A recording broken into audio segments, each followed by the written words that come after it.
Hi friends, ఈరోజు మనం ఉసిరికాయ పచ్చడి ఎలా చేసుకోవాలి ఈ వీడియోలో తీసుకుందాం. ఒక పావు కేజీ ఉసిరికాయలు అయితే నేనైతే తీసుకున్నాను. ఈ విధంగా వీడియోలో చూపించినట్టుగా సన్నగా ఘాట్లు అయితే దీనికైతే మనం పెట్టుకుందాం. ఇప్పుడు దీనికి కావాల్సిన పోపులు అయితే మనం ప్రిపేర్ చేసుకుందాము. ఇదో ఈ స్పూన్తో అయితే మనం మెంతులు ఒక పావు భాగం అయితే తీసుకున్నాము. తర్వాత దీంట్లో ఆవాలు చూడండి, ఆవాలు అయితే 2.5 టేబుల్ స్పూన్లు అయితే నేను దీంట్లో అయితే యాడ్ చేశాను. ఈ ఈ ఈ స్పూను మెజర్మెంట్తో అయితే ఈ విధంగా యాడ్ చేసేసి దీన్ని సన్న మంట మీద సన్నగా రోస్ట్ చేసుకోవాలన్నమాట. దీనిలో పావు చెంచా ధనియాలు కూడా నేను దీంట్లో యాడ్ చేశాను. తర్వాత దీన్ని సన్న మంట మీద ఈ విధంగానైతే మనం తిప్పుకోవాలన్నమాట. ఈ విధంగా మనకి చిటపట అనే సౌండ్ వస్తుంది. అప్పుడు మనకి ఇవన్నీ దినుసులన్నీ బాగా వేగిపోయాయి. దీన్ని ఒక మిక్సీ జార్లలోకి అయితే మనము తీసేసుకోవాలన్నమాట. ఇలా తీసుకున్న తర్వాత అదే బాండీలో ఒక టేబుల్ స్పూన్ అయితే ఆయిల్ పోసేసి మనం ఇందాక ఘాట్లు పెట్టుకున్నటువంటి ఉసిరికాయలు అయితే మనం దీంట్లో అయితే వేసుకోవాలి.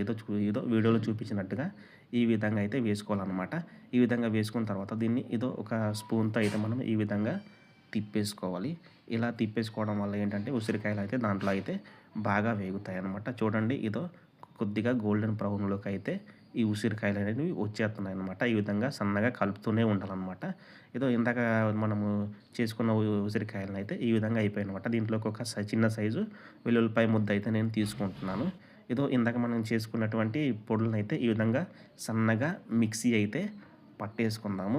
వెల్లుల్లిపాయని ఈ కన్సిస్టెన్సీలో దంచుకోవాలి. ఇష్టం లేని వాళ్ళు అలాగైతే మనం వేసుకోవచ్చు. ఇప్పుడు దీంట్లో కావాల్సిన వెల్లుల్లిపాయలు, ఉసిరికాయలు ఇది మనకు పొడి అయితే రెడీ అయింది. దీంట్లోకైతే 3 టేబుల్ స్పూన్ల ఇందాక చూపించాను కదా, ఆ స్పూన్ల కారం అయితే ఉప్పు అయితే టేస్ట్‌కి సరిపడినంత అయితే మనమైతే దీంట్లో అయితే వేసుకుందాము. ఇప్పుడు ఇందాక మనం కట్ చేసుకున్న వెల్లుల్లిపాయ రెబ్బల్ని కూడా దీంట్లో వేసేసి ఈ కన్సిస్టెన్సీలో ఇవన్నీ కలిసేలాగా బాగా అయితే మనము తిప్పేసుకుందాము. ఈ విధంగా తిప్పేసుకున్న తర్వాత ఇందాక మనము ఫ్రై చేసుకున్నటువంటి మనకు ఉన్నాయి కదా ఉసిరికాయల్ని కూడా దీంట్లో కలిసేసి ఇదంతా మన మసాలా మొత్తం దానికి బాగా పట్టేటట్టుగా ఈ విధంగా అయితే మనము కలిపేసుకోవాలన్నమాట. తర్వాత బాండీ పెట్టేసి మనకు కావాల్సినటువంటి పోపుకు కావాల్సినటువంటి ఆయిల్ అయితే 3 టేబుల్ స్పూన్ల ఆయిల్ అయితే నేనైతే వేస్తున్నాను. దీంట్లో ఏం అవసరం లేదండి. కొద్దిగా జీలకర్ర, కొద్దిగా ఎండుమిరపకాయలు వేసుకోవచ్చు. మీకు కావాల్సిన వాళ్ళు మిగతావైతే మనం దీంట్లో అయితే యాడ్ చేసుకోవచ్చు. కానీ అలా బాగుండదనేసి ఇలా పెట్టేసి ఇందాక మనము పోపులు కూడా వేడైపోయి దీన్ని ఉసిరికాయలు కలిపేసి అయితే ఈ విధంగా అయితే మనము తిప్పేసుకోవాలన్నమాట. చూడండి, ఈ ఉసిరికాయలు అయితే